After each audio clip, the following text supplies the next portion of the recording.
السلام علیکم سامعین، 2 شوال المکرم کی تاریخ شروع ہو چکی ہے، 22 اپریل ہے۔ خبر کا عنوان ہے امام کا قتل۔ یہ قتل گولی مار کر کیا گیا ہے۔ معاملہ ملک یمن کا ہے۔ یمن میں مشرقی گورنری شبوہ کے ضلع بیہان کے ایک علاقے میں نماز عید کا خطبہ دینے والے خطیب کو قتل کر دیا گیا ہے۔ العربیہ نیوز کے مطابق نماز خطبہ دینے کے اختلاف پر شیخ عبدالبانی کو خون میں نہلا دیا گیا۔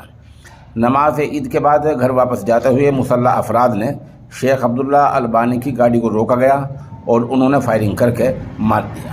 ان کے بچے اور دوسرے افراد زخمی ہوئے ہیں۔